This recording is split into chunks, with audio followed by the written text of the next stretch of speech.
It was just another Tuesday evening, the kind that usually melted into the quiet rhythm of our suburban life.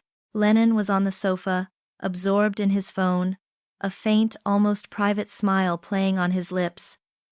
A subtle curve that I now realize held secrets.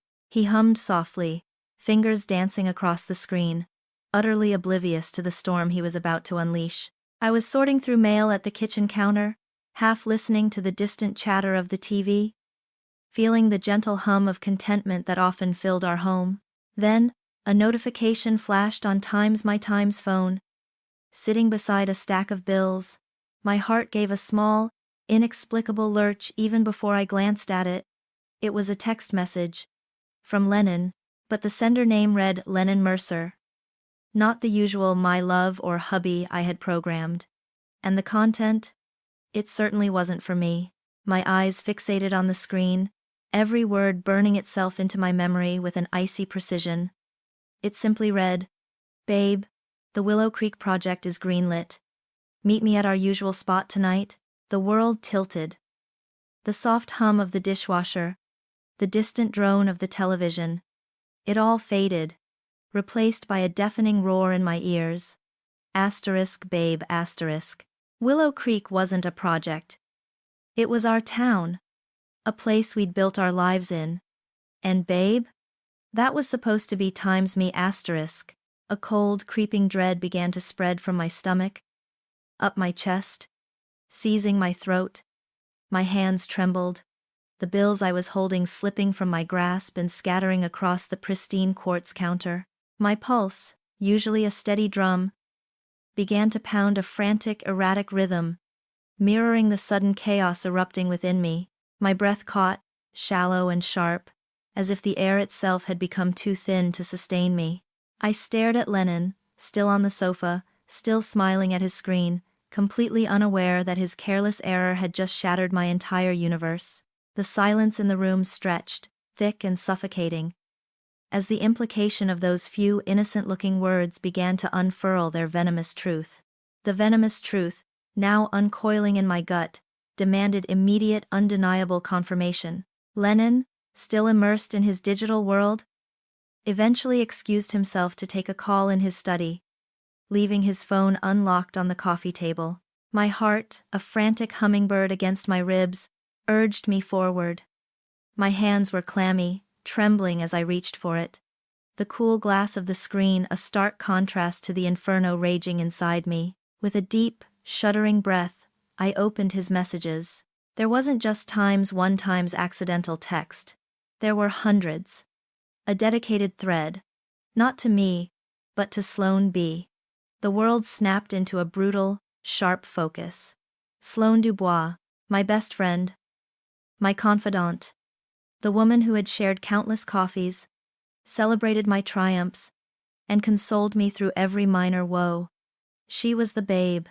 She was the co-conspirator. The subsequent texts laid bare a timeline of their sordid affair, stretching back months, perhaps even a year. Every loving glance he'd given me, every tender touch, every "I love you," felt like a lie spat in my face. Each message exchanged between them was a fresh stab, a testament to a deception so profound it twisted every memory I held dear.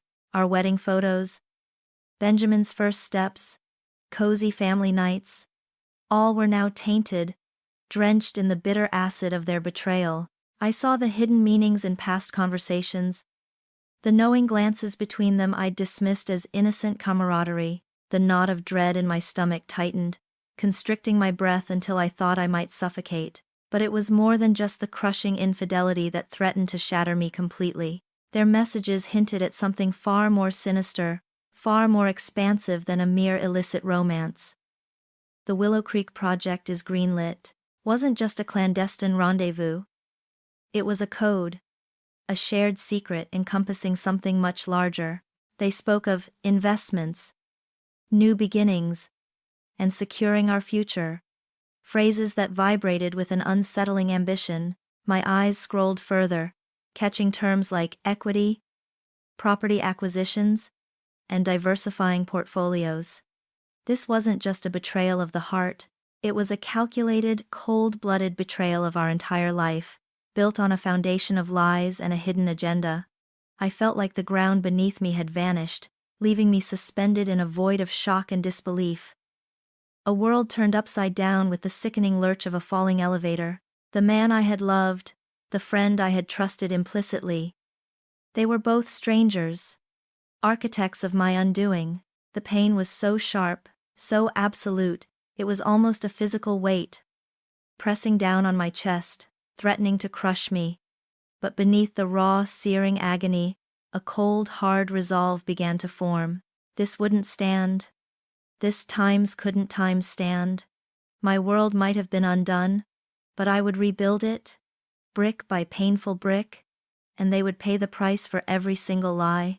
That cold, hard resolve, sharp and unyielding, was all that kept me from shattering completely. It propelled me back to Lennon's phone, the device that now felt less like an extension of the man I knew, and more like a Pandora's box of digital breadcrumbs, waiting to spill its secrets. My fingers, still unsteady, scrolled through the message thread with Sloane, each line a fresh wound.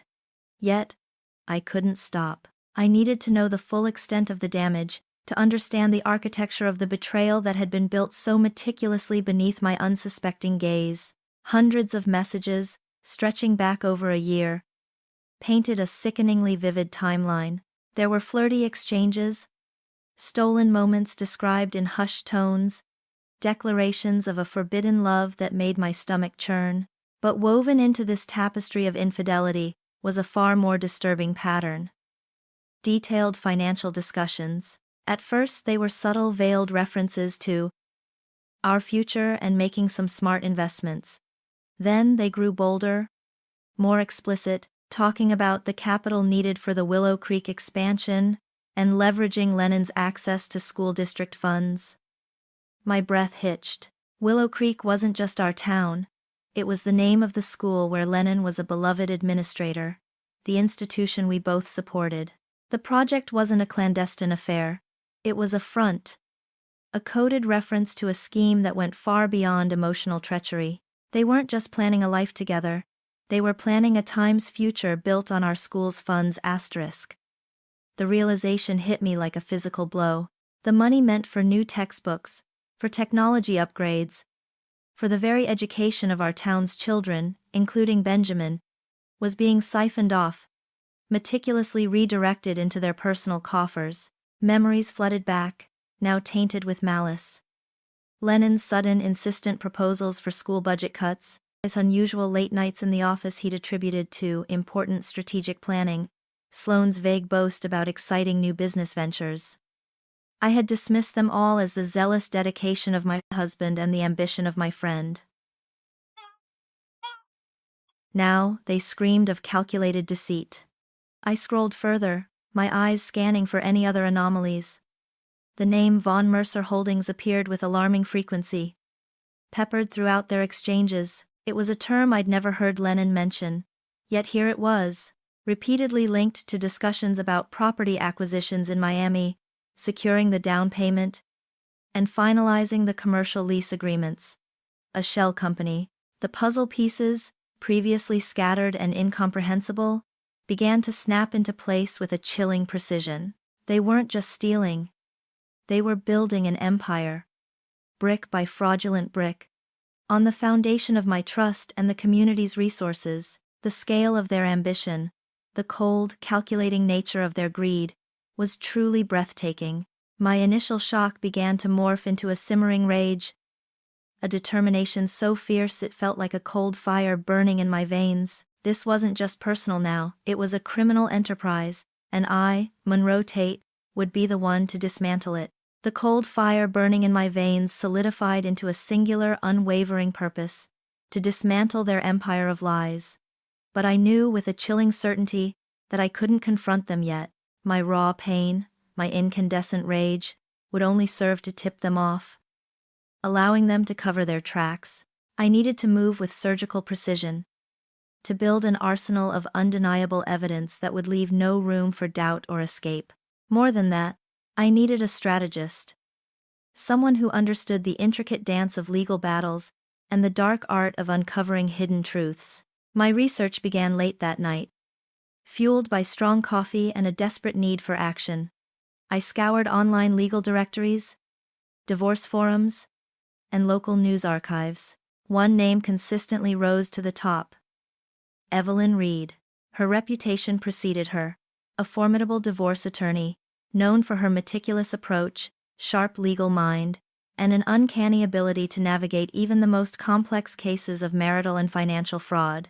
Stories circulated of her quietly devastating opponents, always armed with irrefutable facts. She wasn't flashy, she was effective. She was exactly what I needed.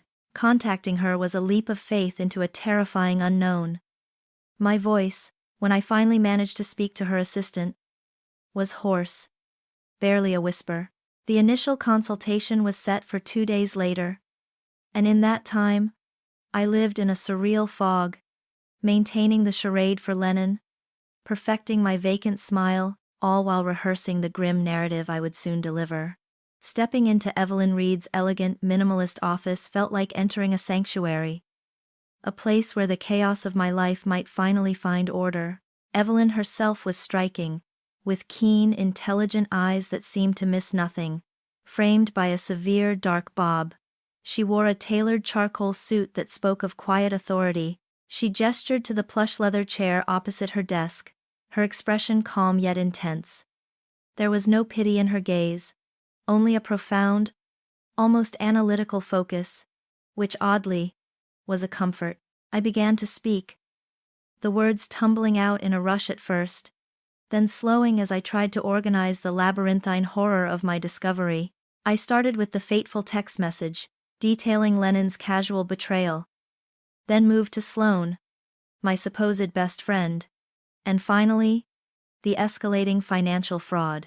I watched Evelyn's face carefully for any flicker of shock, any sign that she found my story too outlandish. But her expression remained steady, her gaze unwavering. She listened, absorbing every detail, occasionally jotting notes in a precise, almost calligraphic hand. There were moments, as I recounted the specifics of Von Mercer Holdings and the siphoning of school funds, when the dam of my composure threatened to break. My voice would crack, my breath hitch, and a wave of raw humiliation would wash over me. But each time, Evelyn's steady gaze, devoid of judgment, brought me back. She wasn't there to commiserate, she was there to strategize. She was a lighthouse in my storm, guiding me through the legal labyrinth that lay ahead. "Monroe," she said finally, her voice low and measured, "this is not just a divorce. This is a criminal enterprise, and we need to treat it as such. Your personal pain is valid, but our focus now must be on building an unassailable case." She outlined the initial steps, the legal pitfalls, the importance of absolute discretion. "We'll need someone to do the legwork on the financial side, someone who can dig where you can't." She connected me with Frank Miller, a private investigator she described as a ghost in the digital world. Frank, a quiet man with a deceptively unassuming demeanor and eyes that seemed to peer into the very fabric of reality, would be crucial. His discreet methods, Evelyn assured me, would be instrumental in uncovering the hidden layers of Lennon's and Sloane's financial fraud, tracing every illicit penny, and solidifying the evidence we needed to bring their carefully constructed world crashing down.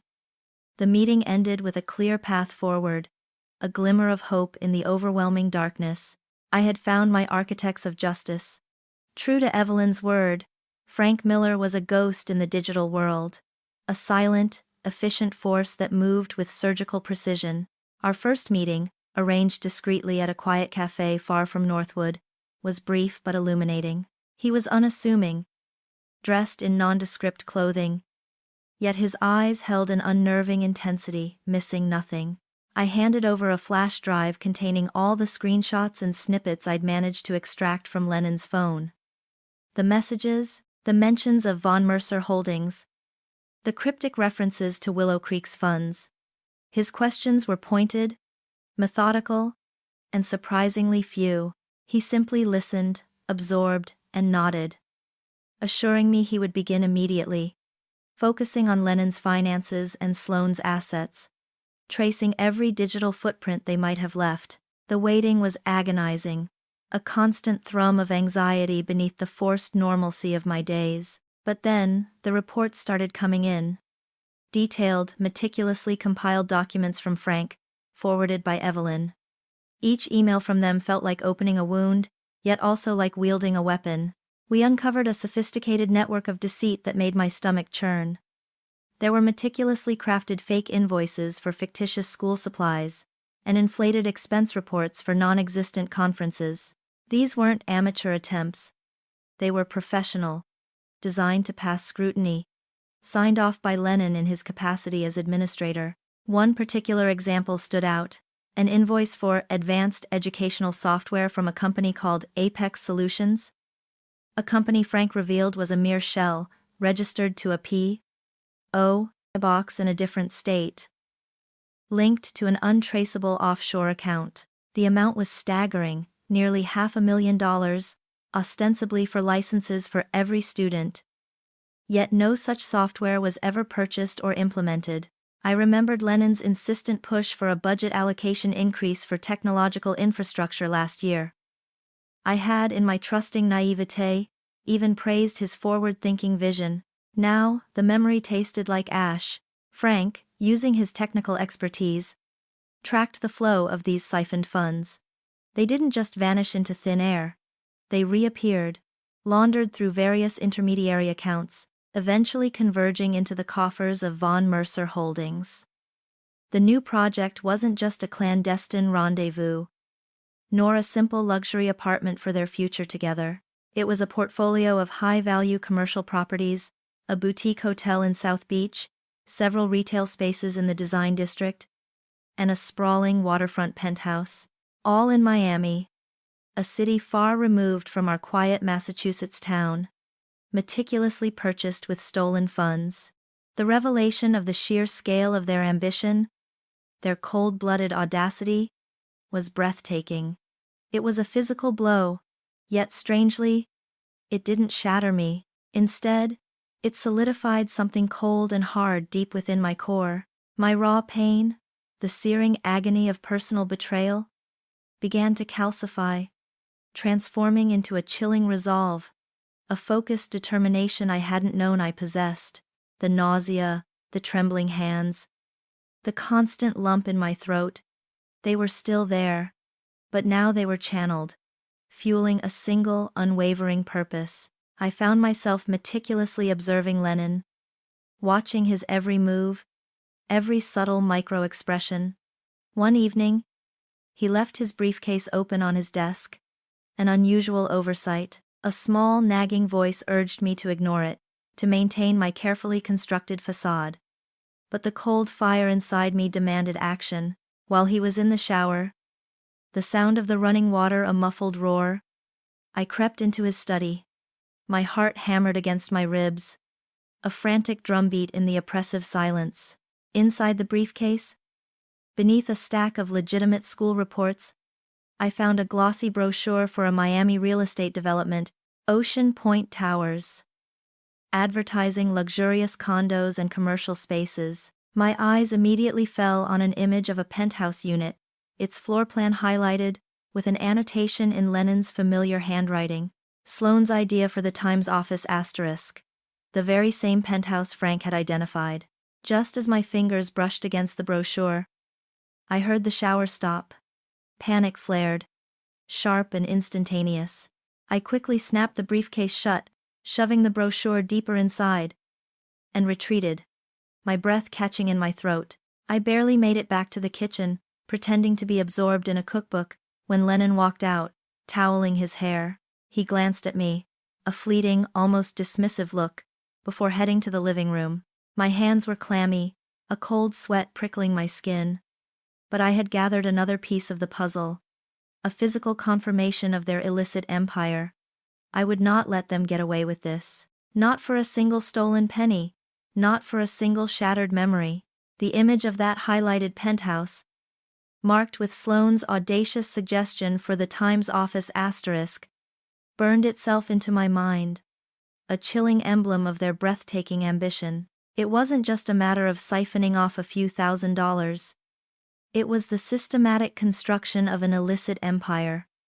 Brick by fraudulent brick, Lennon, cloaked in the trust bestowed upon him by the Willow Creek community, had meticulously leveraged his position as a respected administrator. He manipulated budget approvals, steered vendor selections towards complicit or non-existent companies, and signed off on inflated invoices for projects that never truly materialized. We found evidence of him pushing for accelerated payment cycles for certain partners, citing urgent school needs, all while those funds were redirected through a labyrinth of dummy corporations. His careful, professional facade at board meetings, his earnest discussions about fiscal responsibility and optimizing resources, were now revealed as a grotesque performance designed to mask his methodical plunder. Sloane, it turned out, was not merely an accessory to his emotional or financial crimes. She was a crucial, active partner, her own connections and business acumen acting as the dark engine behind the elaborate facade. The investigation revealed she was instrumental in establishing the intricate financial architecture of their fraud, setting up shell companies like Von Mercer Holdings and crafting layers of false documents. Her deep knowledge of the real estate market and casual familiarity with offshore banking gave their scheme its sophisticated, almost unassailable structure, masking the true nature of their illicit activities. Our investigation, guided by Evelyn's sharp legal strategy and Frank's relentless pursuit of digital breadcrumbs, revealed a complex web of deceit that stretched far beyond Northwood.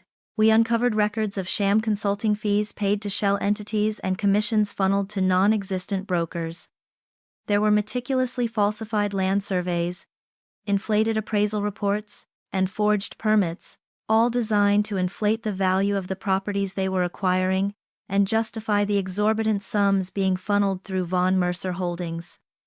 The sheer audacity of it all was staggering. They weren't just stealing, they were laundering, speculating, and building an entire fraudulent real estate portfolio on the backs of trusting educators and innocent schoolchildren. Each new discovery was a fresh stab, a painful confirmation of the depth of their betrayal. I would sit with Evelyn, poring over spreadsheets filled with fabricated numbers, or examine Frank's detailed diagrams illustrating the dizzying flow of stolen money, and feel a wave of nausea wash over me. It wasn't just abstract figures.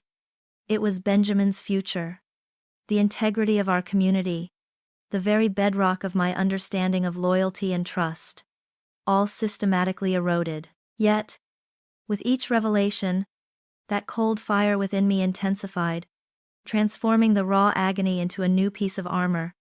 The initial shock had given way to a quiet, burning resolve. This quiet war wasn't just about reclaiming my life or my son's inheritance. It was about ensuring that justice, in its fullest, most unforgiving form, would be served. They had built an empire of lies, and I would be the force that brought it crumbling down. That fierce resolve, however, came at a steep personal cost. Maintaining a facade of normalcy for Lennon was an agonizing daily performance. Every meal shared across the kitchen island, every polite conversation about his day, every forced smile I offered, felt like a deliberate act of betrayal against my own ravaged soul.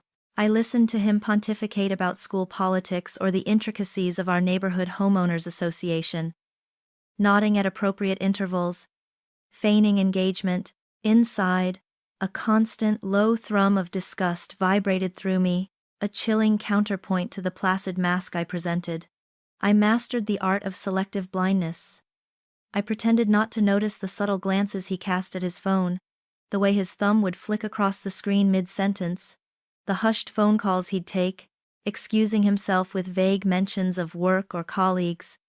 Each instance was a fresh jab, a reminder of the insidious web he was weaving, but I swallowed the bile, forcing my expression into one of serene indifference. He talked about our future with such casual confidence.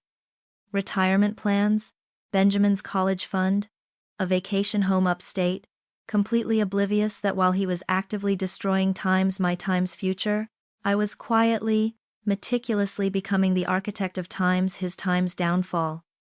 The irony was a bitter, metallic taste in my mouth, but it also fueled a grim satisfaction. One evening, over a meticulously prepared dinner that I barely tasted, Lennon began discussing a significant donation the school was receiving, boasting about his role in securing it. "It means we can finally upgrade the playground equipment, Benjamin," he announced, beaming at our son. Benjamin, innocent and trusting, clapped his hands excitedly. My throat tightened. I wanted to scream, to expose him right there, to shatter his smug self-satisfaction. The words clawed at my tongue, but I bit down hard, tasting blood. "That's wonderful, dear," I managed, my voice a strained whisper, forcing a smile that felt like a grimace. Lennon, engrossed in Benjamin's enthusiasm, didn't notice the tremor in my hand as I lifted my wine glass, or the flicker of pure hatred in my eyes before I masked it. It was a perilous dance, this tightrope walk between exposing him and preserving my tactical advantage. The emotional toll was immense. By night, after Lennon had fallen into a heavy sleep, I would lie awake, staring at the ceiling, replaying the day's interactions, dissecting every word, every gesture. My mind was a battlefield, raw pain warring with steely resolve. Sleep offered little respite, often interrupted by vivid nightmares of deceit and crumbling foundations. To cope, I developed a nightly ritual, a scalding hot shower to wash away the day's grime and the phantom touch of his lies, followed by a quiet half-hour in Benjamin's room. I would watch him sleep, his small chest rising and falling with the innocent rhythm of childhood, a beacon of pure, untainted hope. The thought of him, and the justice he deserved, was the unwavering anchor that kept me from drifting into despair, the singular, burning reason I pushed through the suffocating weight of my double life. He was my purpose, my strength, and the silent promise of a future I was fighting to reclaim. As if the daily charade with Lennon wasn't enough, Sloane continued to drift in and out of my life, a smiling viper in my home. She'd call, suggesting coffee or a quick lunch, her voice saccharine, full of manufactured concern. "How are you times really, Monroe? You seem a little distant lately." She'd lean in across the cafe table, her hand resting on my arm, her eyes wide and seemingly empathetic, offering hollow reassurances about the stresses of marriage or the importance of open communication. Each touch, each word, was a fresh brand on my skin, a deliberate act of cruelty designed to twist the knife deeper. The memory of her sitting in my living room, nodding sagely as I confided my most intimate marital worries to her, now felt like a grotesque parody of friendship, a carefully staged performance for her own sick amusement. A constant reminder of the insidious games they played, conversations I'd once cherished, moments of shared vulnerability, now replayed through a lens of betrayal, dripping with venomous irony. I remembered a time, just months before, when I'd expressed my vague unease about Lennon's increasing late nights. Sloane had been quick to dismiss it. "Oh, Lennon's just a workaholic, you know that. He's so dedicated to the school. Honestly, Monroe, you're lucky to have a man so committed to his career and community." She'd even suggested that perhaps I needed to find more personal hobbies, implying my anxieties stemmed from boredom.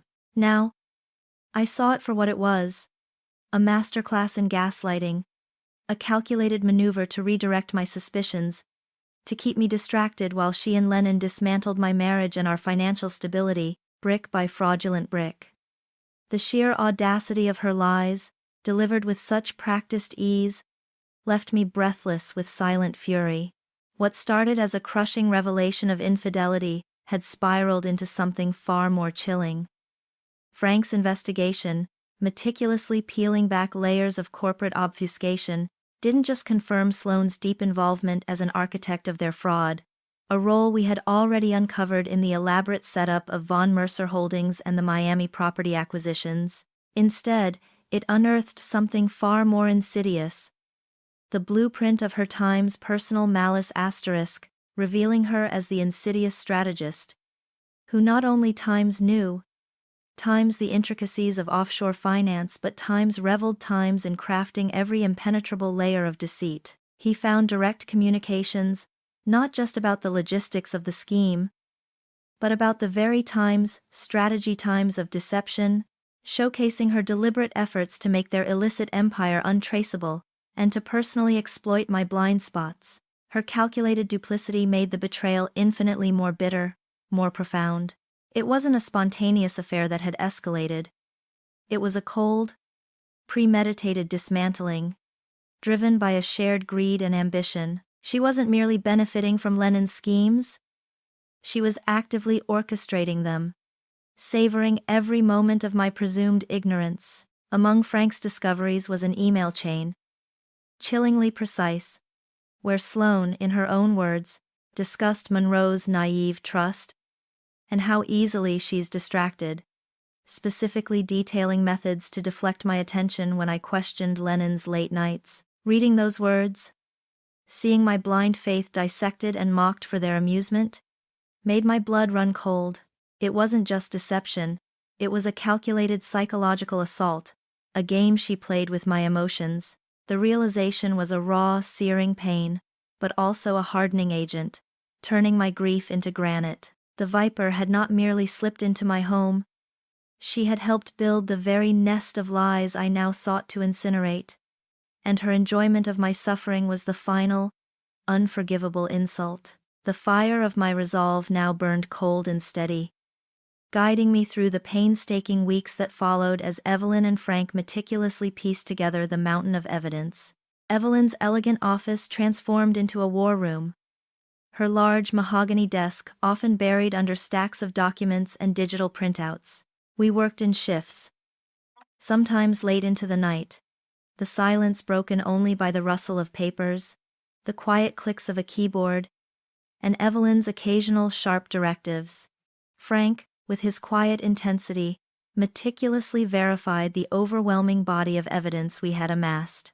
This included every piece of fabricated documentation, every digital footprint, and every suspicious financial record. He tracked the convoluted flow of illicit funds through an intricate network of shell corporations and hidden transactions, meticulously uncovering how they were siphoned from the school and reappeared as their privately acquired assets. Every incriminating text message, every diverted penny, every secretly purchased property was meticulously documented, untangled, and definitively linked back to Sloane and Lennon, forming an indisputable timeline of their affair and their financial planning.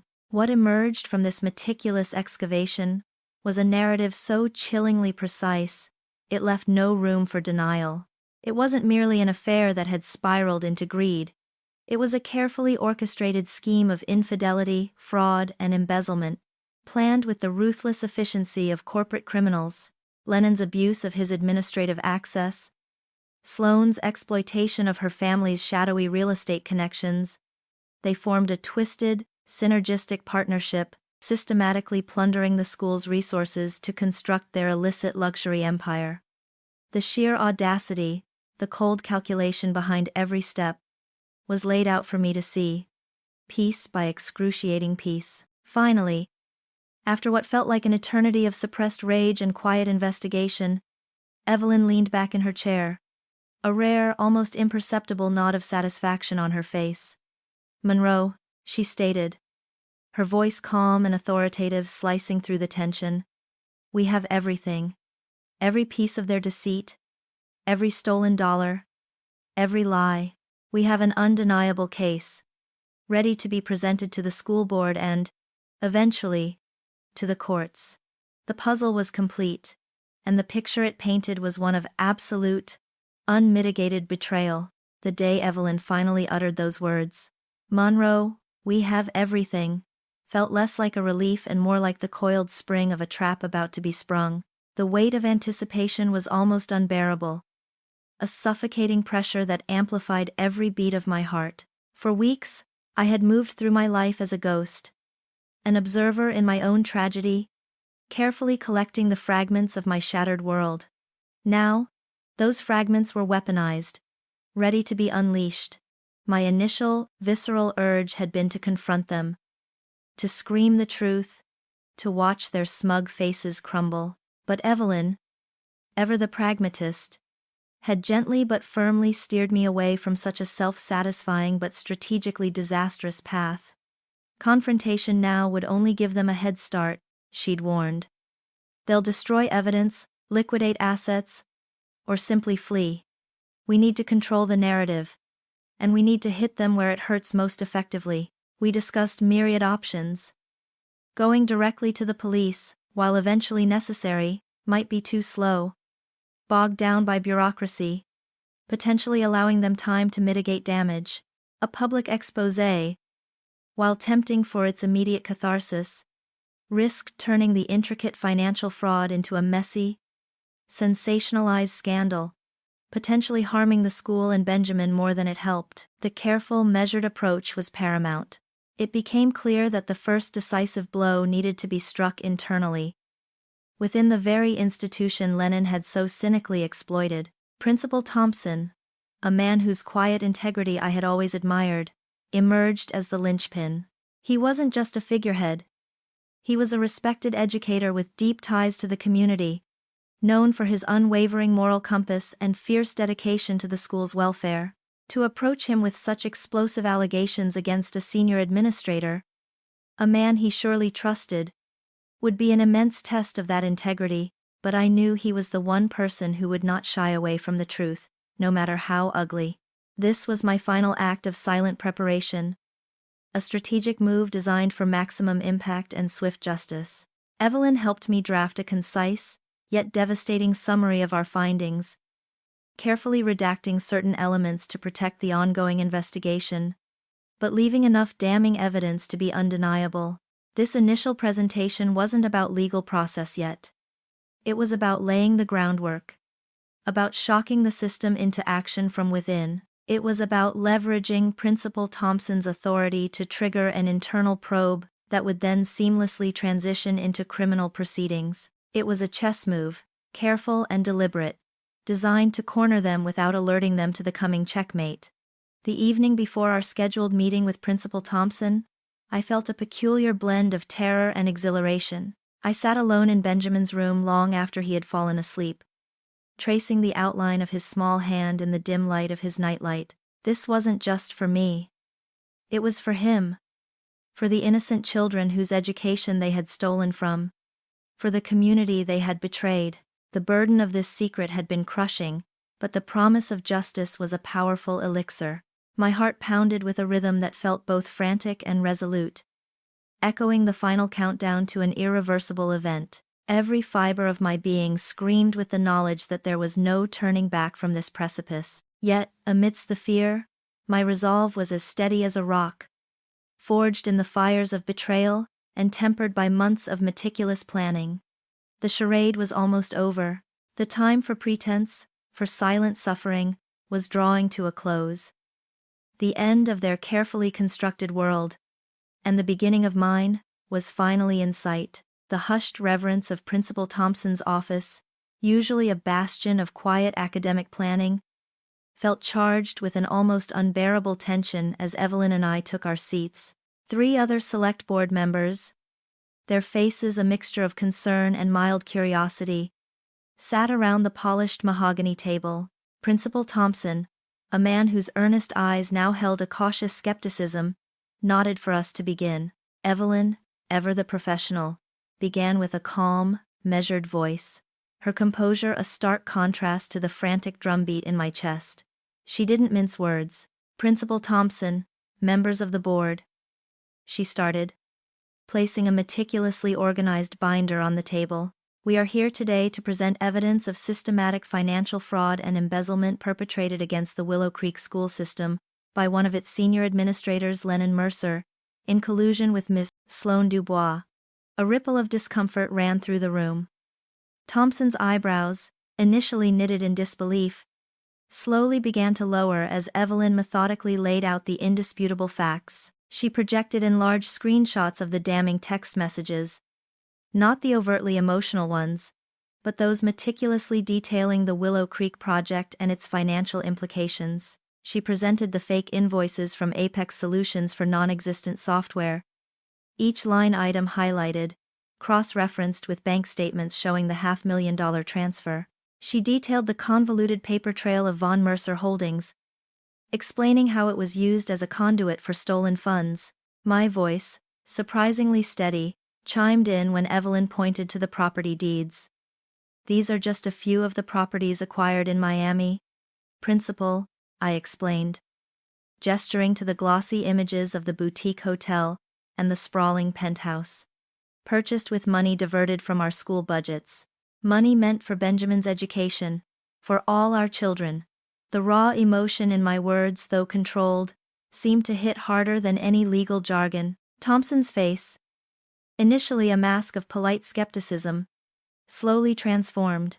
His brow furrowed deeply as he listened to Evelyn explain the shell companies and the offshore accounts, his eyes widening in disbelief as I described Lennon's subtle manipulation of budget meetings. One by one, the other board members shifted, their expressions mirroring Thompson's growing horror. The room grew thick with a palpable tension, the air heavy with the weight of shattered trust. There was a collective gasp when Evelyn showed a clear diagram, illustrating the dizzying flow of money from Willow Creek's coffers directly into the acquisition of those Miami luxury properties, explicitly linking Lennon Mercer's approvals to the fraudulent transactions. Finally, Evelyn concluded, "The evidence is irrefutable. This is not merely a financial discrepancy.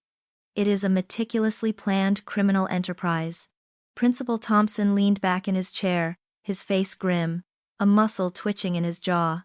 The silence that followed was deafening, broken only by the rustle of papers as one board member nervously thumbed through the printouts. He looked from Evelyn to me, his eyes now devoid of skepticism, filled instead with a profound, almost personal sense of betrayal and determination. "Monroe," he said, his voice low. I don't know what to say. This is beyond anything I could have imagined." He then turned to the board. "Gentlemen, the integrity of our school is at stake. We cannot let this stand." His resolve was unyielding. "An internal investigation will be launched immediately. We will secure all of Lennon Mercer's records, his computer, his files, as of this very moment. Evelyn, I need your legal team to guide us through every step. We will involve law enforcement first thing tomorrow morning."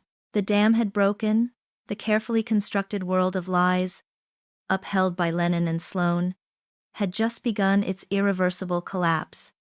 The meeting ended with urgent directives and solemn nods. Evelyn squeezed my hand, a silent acknowledgement of the battle won, but also of the war that was just beginning. News of the internal investigation, though initially contained, spread like wildfire through the administration. By the afternoon, whispers turned to shocked exclamations. Lennon was called into Thompson's office, an urgent, unscheduled meeting.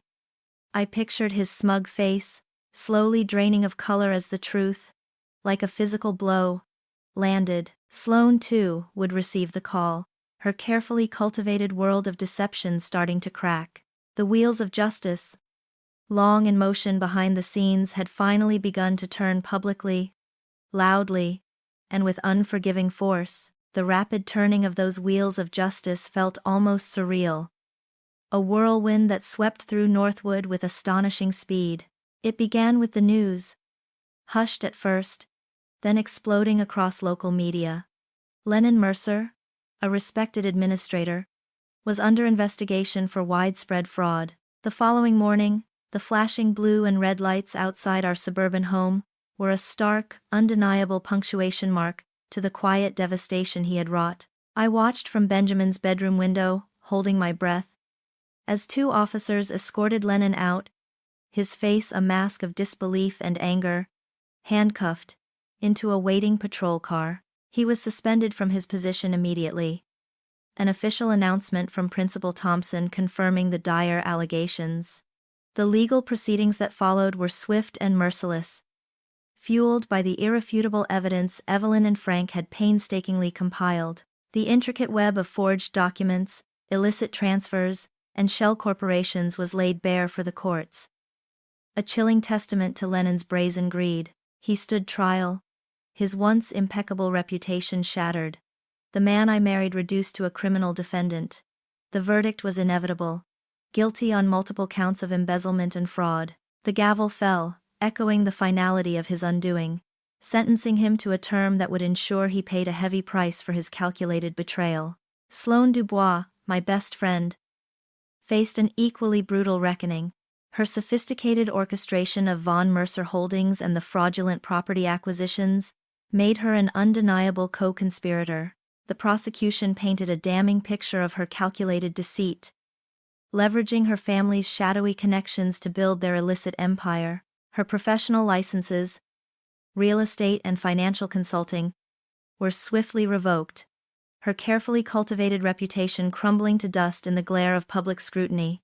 The media, hungry for scandal involving prominent community figures, dissected every detail, exposing her duplicity for the entire world to see. I watched her, occasionally, on the news. A hollow shell of the woman who had once confidently rested her hand on my arm, offering fake sympathy. Justice, in its purest form, demanded more than just incarceration. All their ill-gotten assets, the sprawling waterfront penthouse, the boutique hotel, the luxury retail spaces in Miami, every single brick of their fraudulent empire, was systematically seized. The court orders ensured that the funds recovered would be returned to the Willow Creek school system, a small but significant step towards rectifying the damage they had inflicted upon our community and our children's future. The vision of that penthouse, highlighted by Lennon's handwriting, was finally obliterated, replaced by the grim reality of forfeited wealth. The world watched, captivated and appalled, as their meticulously constructed house of cards collapsed, not with a gentle sigh, but with a resounding crash. Their names, once whispered with respect, became synonyms for betrayal and corruption. They were left with nothing but their shame, their legal penalties, and the indelible mark of their crimes. For me, it was a somber victory, a testament to the fact that even the most carefully hidden lies eventually unravel. Under the relentless pursuit of truth, the suffocating weight of their deception was finally lifted, leaving behind a scarred but clear path towards a future I could now truly reclaim. The finality of Lennon's conviction marked a crucial turning point, not just for his fate, but for the trajectory of my own. My next, most vital step was to sever the last official ties, to dismantle the legal framework of a marriage that had long been hollow. I filed for divorce with a sense of quiet determination, Evelyn Reed guiding me through each intricate proceeding. There were no emotional outbursts, no bitter recriminations in court, only a cold, methodical unwinding of shared assets and responsibilities.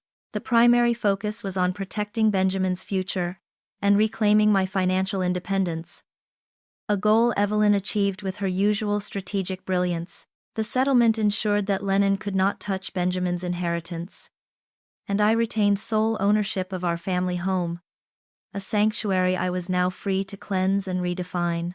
It was less a celebration of victory and more a solemn declaration of freedom, a profound exhale after holding my breath for far too long. With Lennon incarcerated and Sloane's career and reputation irrevocably shattered, their insidious presence was finally excised from my life. The physical absence of their deception left a vacuum, but not an empty one. It was a space I was now free to fill with intention, purpose, and genuine healing. I began the slow, deliberate process of rebuilding a future for myself and Benjamin, understanding that true restoration would take time, patience, and a deep commitment to self-care. I redecorated parts of the house, stripping away layers of shared history, replacing them with colors and textures that spoke to my own burgeoning sense of self. We started small, quiet traditions, Benjamin and I, finding comfort in the rhythm of our new, simpler life, free from the suffocating pretense. It was a journey of profound healing and unexpected growth. The raw wounds of betrayal gradually began to scar over, not vanishing, but becoming part of my story, etched into the fabric of who I was. I found solace in long walks by Willow Creek, the gentle rush of the water a soothing balm to my once turbulent mind. I enrolled in evening classes, exploring subjects I'd put aside for years: art history, creative writing, rediscovering passions I'd forgotten I possessed.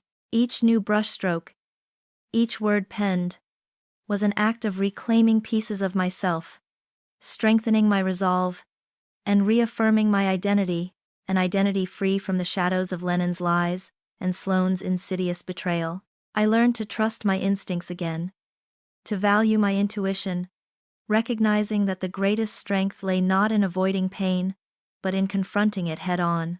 I emerged from the crucible of that ordeal, not as a victim defined by what had been done to me, but as the undeniable architect of my own destiny. Stronger, yes, with a resilience forged in fire, but also immeasurably wiser, possessing a keen understanding of human nature's darker depths and my own boundless capacity for survival. The constant thrum of anxiety had faded, replaced by a quiet, profound sense of peace. The world, once a treacherous landscape, now stretched before me, clear and full of possibility. Benjamin thrived, unburdened by the secrets I had carried, innocent in his joy. And I, Monroe Tate, finally at peace with my past, looked towards the new dawn, ready to build a life truly, authentically, my own.